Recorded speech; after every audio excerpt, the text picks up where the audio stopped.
Hi friends, today நம்ம என்ன topic discuss பண்ண போகிறோம் அப்படிங்கிறது ஆல்ரெடி உங்களுக்கு தெரிஞ்சிருக்கும். ஸோ வாங்க நம்ம டைரெக்டாக டாபிக்குள்ளே போயிடலாம்.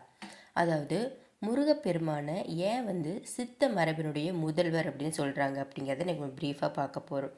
அதாவது ஃபஸ்ட்டு முருகன் அப்படின்னா யாருன்னு தெரிஞ்சுக்கணும். யாருமே பேச முடியாத அரிதான உண்மைகளை வெளிப்படுத்தக்கூடிய சக்தி தான் முருகன். அதாவது காலத்தை தாண்டிய சித்த சக்தி தான் முருகப்பெருமான். முருகர் ஒரு கடவுள் மட்டும் கிடையாது, அவர் சித்த மரபினுடைய முதல்வர் அப்படிங்கிறத நீங்கள் இந்த வீடியோ மூலிமா நிச்சயமாக உணர்வீங்க. அதாவது யோகா, தியானம், மூச்சு, அறிவு இது எல்லாமே பார்த்திங்கன்னா முருகன்கிட்ட இருந்து தான் வந்தது அப்படின்னு சொல்லி சித்தர்கள் ஆணித்தரமாக சொல்கிறது நம்ம நிறைய மரபுகளை பார்க்கலாம். அதாவது முருகன் கோயிலுக்கு போகிறதுனால மனசு ஏன் அமைதியாகுது அப்படின்னு ஒரு சிலருக்கு கேள்வி இருக்கும்.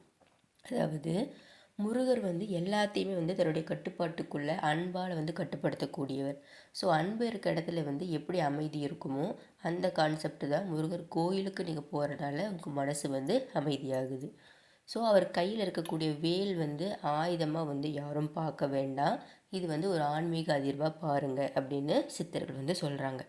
அதாவது அது என்ன ஆன்மீக அதிர்வு அப்படின்னா, அது மனசை இருக்கக்கூடிய அழுத்தத்தை வெட்டக்கூடிய ஒரு எனர்ஜி டூலாக பாருங்க அப்படின்னு சொல்கிறாங்க. ஸோ மூளை, அதாவது நம்ம நரம்பு மண்டலத்தை சமநிலைப்படுத்தக்கூடிய சக்தி அந்த வேலுக்கு இருக்குது. ஏன்னா அந்த வேலோட வடிவம் மனித நரம்பு அமைப்போடு ஒத்து போகுது அப்படின்னு சொல்கிறாங்க. ஸோ வேல் பூஜை உங்கள் மூளையை மாற்றுது. அது உங்களுக்கே தெரியாமல் உங்களோட உள்ளுணர்வு மாற்றுது.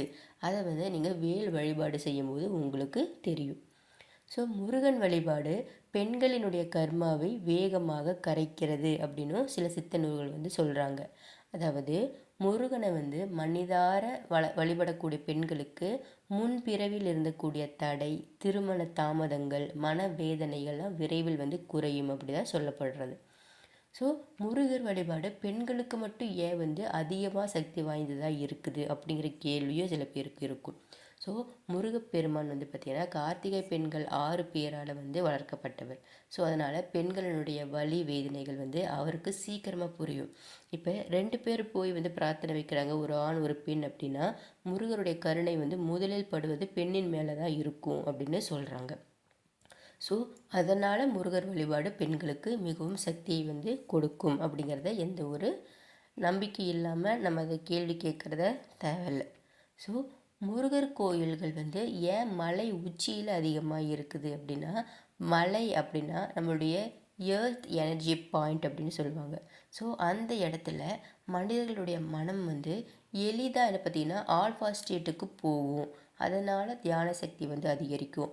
அதனால தான் முருகர்னாலே தியானம். ஸோ அந்த முருகருடைய கோயில்கள் எல்லாமே பார்த்திங்கன்னா மலை உச்சியில் இருக்கிறதாகவும் ஒரு ஐதீகம் இருக்குது. ஸோ முருகர் கோயில் ஏன் எல்லாமே மலை மேலே இருக்குதுன்னு தான் நம்ம அடிக்கடி யோசிச்சுட்டே இருப்போம். ஸோ நான் ஆல்ரெடி தந்தலை முருகனை பற்றி நான் சொல்லியிருக்கேன். ஸோ தந்தலை அப்படிங்கிறது மறைக்கப்பட்ட ஒரு முருக மந்திர ரகசியம். ஸோ தந்தலை அப்படிங்கிறதே ஒரு சாதாரண வார்த்தை ஃபஸ்ட்டு கிடையாது. இந்த தந்தலை வார்த்தையை தான் சித்தர்கள் இன்னர் அவேக்கிங் சவுண்ட் அப்படின்னு சொல்லுவாங்க. ஸோ கனவுல தியானத்தில் கேட்டுச்சுன்னா இந்த வார்த்தை உங்கள் கனவுலையோ இல்லை தியானத்துலையோ கேட்டுச்சுன்னா இது உங்களுடைய ஸ்பிரிச்சுவல் காலிங், உங்களுக்கு ஆன்மீக அழைப்பு வந்திருக்கிறது அப்படிங்கிறது அர்த்தம். ஸோ முருகன் குழந்தைகளை தேர்ந்தெடுக்கிறாரு. ஏன்னா சில குழந்தைகள் பார்த்திங்கன்னா பிறவியிலிருந்தே பார்த்திங்கன்னா அவங்களுக்கு தெய்வ உணர்வு இயற்கையாகவே இருக்கும்.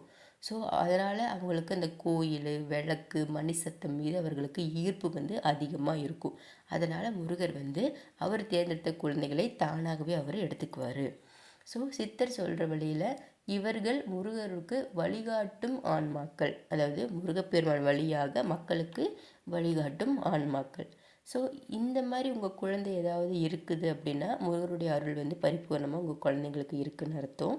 ஸோ இந்த மாதிரி நிறைய கான்செப்டை வச்சு தான் முருகப்பெருமான் சித்தர்களுக்கெல்லாம் முதல்வர் அப்படின்னு சொல்கிறாங்க. ஸோ முருகன் பாடல்களே பார்த்திங்கன்னா நம்மளோட ஹீலிங் ஃப்ரீக்வன்சிஸ் நம்ம உணர முடியும். அதாவது இப்போ கந்தசஷ்டி கவசம், சுப்பிரமணிய பூஜங்கம் இதெல்லாம் நீங்கள் கேட்கும் பொழுது ஒரு குறிப்பிட்ட ஒளி அதிர்வுகள் பார்த்திங்கன்னா உங்களுக்கு உங்கள் மனசையோ இல்லை உங்கள் உடம்பையோ மாற்றும். டெய்லி கேட்குறனால மனபயம் குறைஞ்சிரும், தூக்கம், நரம்பு இதெல்லாம் வந்து அமைதி வந்து ஏற்படும் அப்படின்னு சொல்கிறாங்க. ஸோ இந்த முருகன் பாடல் வந்து மருந்து மாதிரி உங்களுக்கு வேலை செய்யுது அப்படிங்கிறத நீங்கள் டெய்லி அதை பாராயணம் பண்ணும்போதோ இல்லை கேட்கும் பொழுதோ கண்டிப்பாக எல்லாருக்குமே இந்த உணர்வு ஏற்பட்டிருக்கும். ஸோ முருகன்கிட்ட வேண்டுதல் வைக்கக்கூடிய சரியான முறை வந்து எது அப்படின்னு கேட்டிங்கன்னா, மனசில் உண்மையான அன்பு இருந்துச்சு அப்படின்னா நீங்கள் தேங்காய், பாய்ப்பழம் இதெல்லாம் வாங்கி கொண்டு போய் கொடுத்து தான் பூஜை பண்ணணுன்ட்டு கிடையாது. மனசார நீங்கள் முருகப்பெருமானை கும்பிட்டு முருகான்னு சொன்னீங்கனாலே கண்டிப்பாக வந்து அவர் உங்களுக்கு வேணுங்கிறத பண்ணி கொடுப்பாரு. ஸோ இந்த வீடியோ மூலிமா உங்களுக்கு நிறைய டீட்டெயில்ஸ் வந்து தெரிஞ்சிருக்கும் அப்படின்னு நான் நினைக்கிறேன். ஸோ நம்ம வீடியோ பிடிச்சிருந்துச்சு அப்படின்னா சப்ஸ்கிரைப் பண்ணுங்கள், லைக் பண்ணுங்கள், ஷேர் பண்ணுங்கள். ப்ளேலிஸ்ட்டில் இருக்கக்கூடிய எல்லா வீடியோஸையும் பார்த்து எல்லா இன்ஃபர்மேஷனையும் எல்லாத்துக்கும் ஷேர் பண்ணுங்கள். ஸோ எல்லாருடைய வேண்டுதல் நிறைவேறதுக்கு என்னுடைய மனமார்ந்த வாழ்த்துக்கள். நாளைக்கு நம்ம வேறு ஒரு டாப்பிக்கில் மீட் பண்ணோம் friends. Thank you all my subscribers and viewers.